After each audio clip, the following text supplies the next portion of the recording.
RZTR11, o Fundo de Arrendamentos de Propriedades Agrícolas da Risa Asset. Vamos ler o relatório de janeiro de 2025, publicado agora no dia 17 de fevereiro de 2025. O fundo que tem a projeção aí de guidance para os próximos meses. Este será o tema do nosso vídeo de hoje. Iniciando o acompanhamento do fundo aqui do canal, pessoal, vemos que o fundo tem como objetivo aí o investimento no longo prazo através de arrendamento, compra e venda de propriedades agrícolas em 3 diferentes estratégias, sendo elas Sale e Leaseback, Buy to Lease e Land Equity. O fundo também tem como foco no território nacional a atuação aí em regiões consolidadas da produção de grãos e fibras, né? O fundo iniciou as operações aí em outubro de 2020, tem aí 1,25 de taxa de administração, tem a taxa de performance de 20% acima do CDI mais 2% ao ano. Na data que eu gravo aqui com vocês, pessoal, o RZTR11 está cotado no mercado secundário a R$ 85,30, fazendo um P sobre VP de 0,87,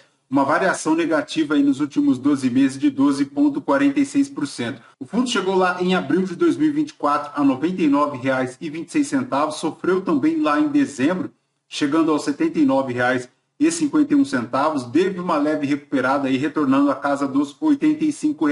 A última distribuição é de R$ 1,05, será paga agora no dia 11 de março de 2025, fazendo aí um yield de 1,23%, um dividend yield aí anual de 13,54%. Voltando aqui para o relatório, pessoal, o fundo tem aí 82 mil hectares de terras, a última distribuição R$ 1,05, como comentamos, tem 21 propriedades na carteira de ativos, um patrimônio líquido aí de 1,87 bi, com prazo médio dos contratos de 10 anos. Em relação ao acompanhamento da carteira, pessoal, a gestão comenta aqui que realizou visitas em 6 ativos do portfólio lá no estado de Mato Grosso, Goiás e Maranhão, principalmente aí o acompanhamento da safrinha lá no estado do Mato Grosso em relação ao algodão e ao milho, mas muito afetado aí também pelas chuvas, causando aí o atraso no início das atividades. Em relação ao acompanhamento aqui das culturas, pessoal, das principais culturas aqui do fundo, tem que a soja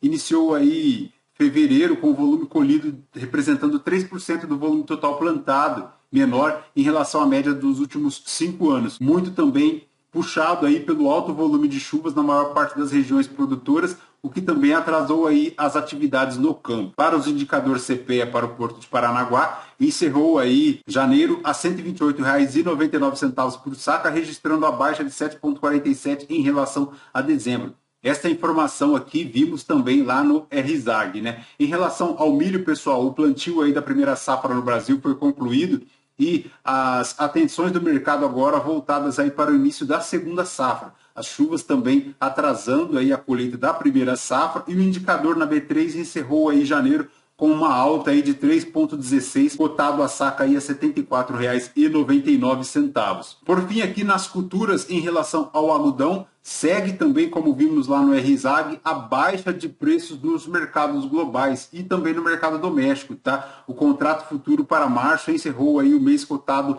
a $65 por libra peso, uma baixa aí de 10,48%, né? No mercado interno, a arroba de algodão foi cotada a R$ 411, registrando uma baixa de 1,66. Lembrando que o mercado mundial aí de algodão, ele tem sofrido demais aí pela baixa demanda da China, né? A China sendo aí um dos grandes influenciadores no mercado mundial de algodão, seguindo aí também do mercado americano. Em relação aos retornos do fundo, pessoal, ele distribuiu aí R$ 1,05, como comentamos, fazendo na média aí um yield de 1,2. Em relação à DRE para janeiro de 2025, o fundo aí teve um total de receitas de 21.814.000, subtraídas as despesas, fazendo um resultado aí de 19.988.000, dos quais ele distribuiu R$ 1,05, ainda permanecendo aí com saldo de resultado acumulado de R$ 2,55. Em relação à atribuição de performance, a maior demanda segue lá para a Fazenda Paranatinga, no Mato Grosso, fazendo aí 35 centavos de todo o resultado. Em relação aí à performance do Terrax versus o CDI, ele se encontra aí acompanhando na linha de cima o CDI, né, fazendo um retorno total aí de 165,47. Em relação às perspectivas da gestão, pessoal, para os ativos aqui do fundo, na estratégia Land Equity, segundo a gestão aqui, o fundo ainda detém a Fazenda Clarão de Lua, com cerca de 5 mil hectares úteis, e o primeiro grupo da São Francisco com aproximadamente 4 mil hectares úteis. Segundo a gestão aqui, ela está buscando aí compradores para ambas as propriedades, visando aí a obtenção de ganho de capital e aumento dos dividendos. Sendo que, para as altas recentes da Selic, as operações aí de sale e leaseback e buy to lease continuam atrativas, com taxas médias aí já alocadas de 15,24% ao ano. A cota contábil, pessoal, para janeiro de 2025 fechou lá aos R$ 100,45, tendo um retorno total bruto aí de menos 1,98%, frente ao CDI de menos 2,93%. Atenção, pessoal, seguindo aqui, ó, vejam, a gestão comenta aqui a projeção de distribuição para até abril de 2025, ficando aí na margem inferior em R$ 1,00 e na margem superior em R$ 1,10. Então, o cotista pode esperar aí a continuidade dessa distribuição de R$ 1,05 para até abril de 2025, reduzindo aí um pouco a distribuição, que foi de R$ 1,15 lá em novembro de 2024, mas tudo dentro aí da perspectiva esperada, né? Subindo a distribuição desde lá outubro de 2024, ficando aí na casa dos R$ 1,05. O fundo, pessoal, ele comenta aqui que tem 35% do PL alocado nas estratégias buy to lease, tem aí 57% na sale leaseback e também apenas 5% aí lá na land equity. Ele explica aqui no que consiste cada uma aí dessas